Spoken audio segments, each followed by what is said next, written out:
Vou continuar fazendo aqui alguns vídeos, né? A série daqueles vídeos que a gente vem falando de algumas funções que não são as mais simples, né?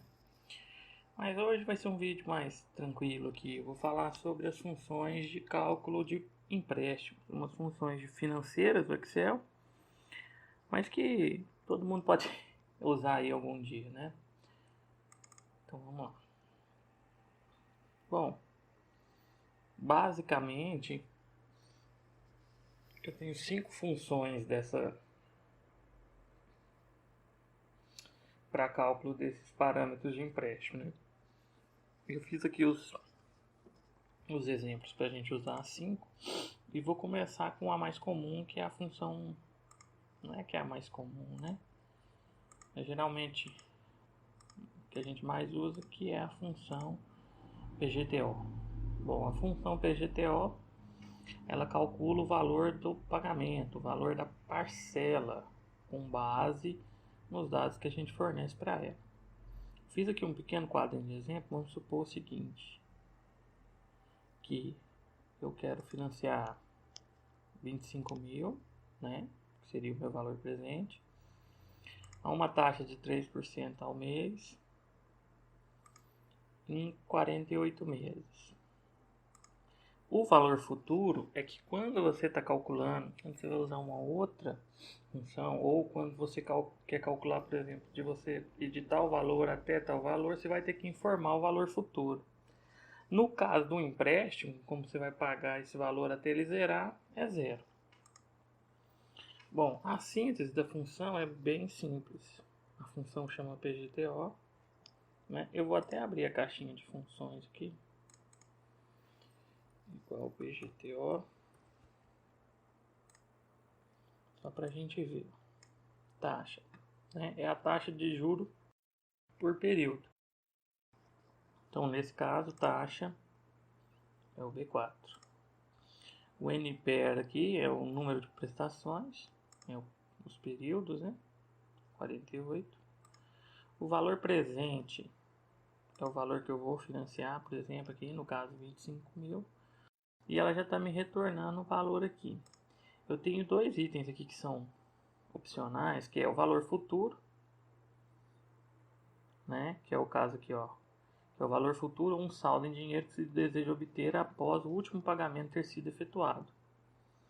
Zero quando não especificado. Quer dizer, quando você não especifica, ele considera que vai a zero. No meu caso aqui eu não especifiquei.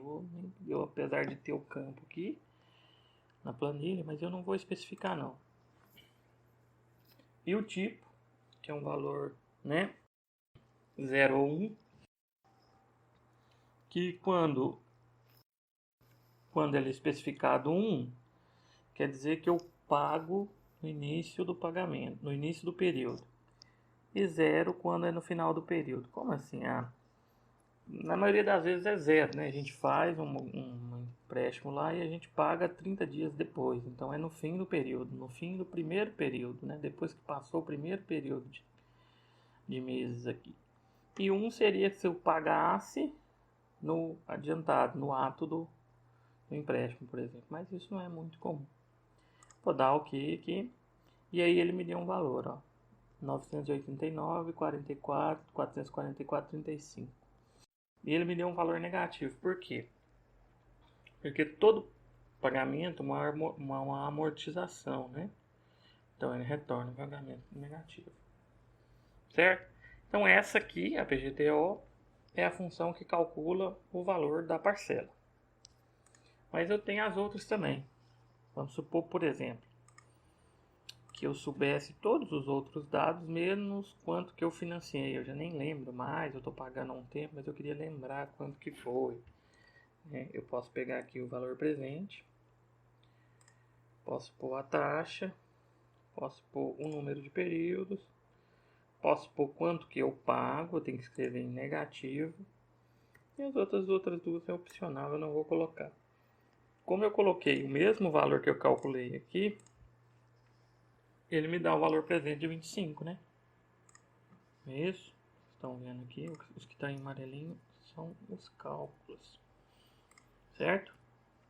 O que é comum acontecer? Se eu digitar aqui só menos 989,44 vai dar uma pequena diferencinha, né? Mas isso é questão de arredondamento. Então, se você pôr aqui, aumentei um pouquinho de casas decimais justamente por isso. Você colocar o valor exatamente igual, ele vai dar um valor exatamente igual. Então, igual eu calculei o valor presente, eu também posso calcular os períodos. Por exemplo, onde que eu usaria isso? Vamos supor, eu sei a taxa, eu sei quanto que eu quero financiar e eu sei mais ou menos quanto que eu posso pagar, né?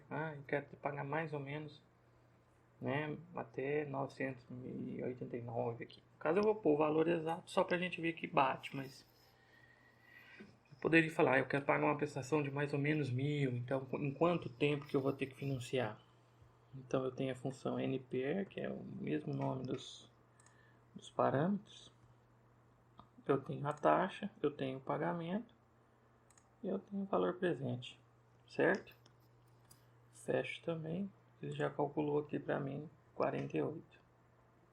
Bom, essa eu considero que a PGTO é muito usada, mas essa aqui também é interessante a gente saber. Porque quantas vezes você vai lá e faz uma simulação de financiamento, às vezes a taxa pode não ser o que você está esperando. Então essa aqui, a função taxa, ela é muito interessante para você saber quanto realmente você está pagando. Quanto eu financiei, quanto ficou as parcelas lá e quanto está dando. Para você saber qual que é a sua taxa de juros que realmente estão cobrando de você. Então essa também é bastante interessante. E a última que eu não usei aqui, que foi o valor futuro, que embora a gente tenha informado zero para todos, ele não necessariamente ele é isso, né? Então eu tenho o VF, quer dizer, nesse caso ele é, né, gente? Mas pode ter outras situações que ele não é, né? O número de períodos e o PGTO, né? Que é o pagamento. Vou fechar aqui. Aí o que deu errado aqui? Vamos ver. Por que deu errado? Olha, é até bom a gente ver. Deu errado porque quando eu quero chegar a zero, nesse caso, eu teria que informar o valor presente, né? Eu tenho que informar qual que é o meu valor inicial para saber qual que é o meu valor futuro. Então, apesar de ser opcional na função, ele não é opcional para eu fazer o meu cálculo certo aqui, ó. Se eu financiei 25 mil, né? 48, 3, 989. Isso aqui seria interessante que eu possa fazer, por exemplo, assim, ó.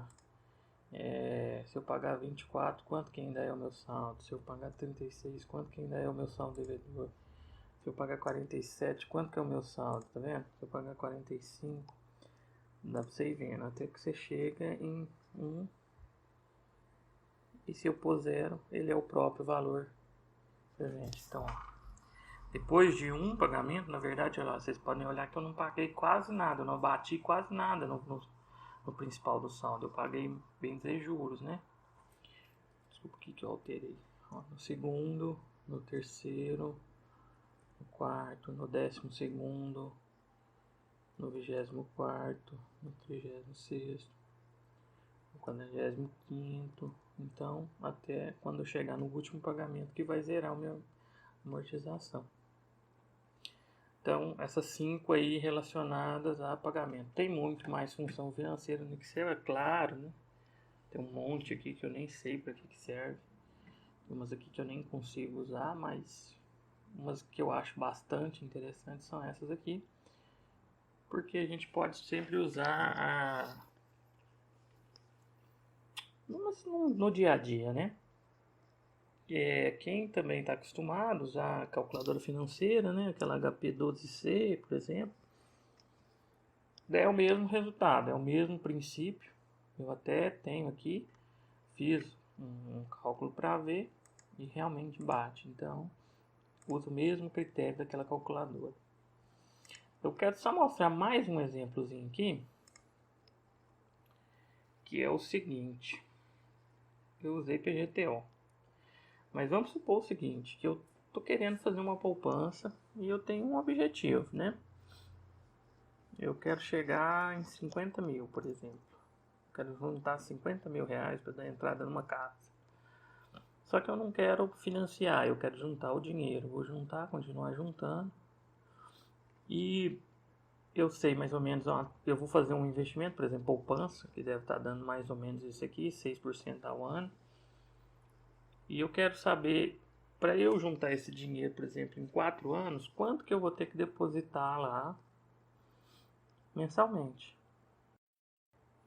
Então, por exemplo, se você pega aqui o meu valor presente é zero, porque eu não tenho nada. E aqui eu vou fazer o PGTO. Olha, o meu PGTO vai ser a minha taxa. No meu caso, como a minha taxa está em percentual e o meu período está em meses, eu vou dividir minha taxa por 12, tá? Vou fazer direto aqui mesmo. O número de períodos são 48. O meu valor presente. Meu valor futuro eu vou deixar. A única coisa que eu vou fazer aqui é porque poupança é um pouco diferente, né? Você deposita, espera o período e vem o rendimento do juro, não é isso? Então, no meu caso aqui, eu vou considerar o pagamento no começo do período, porque eu vou ter que depositar primeiro. Na verdade aqui é porque eu não pus o 1.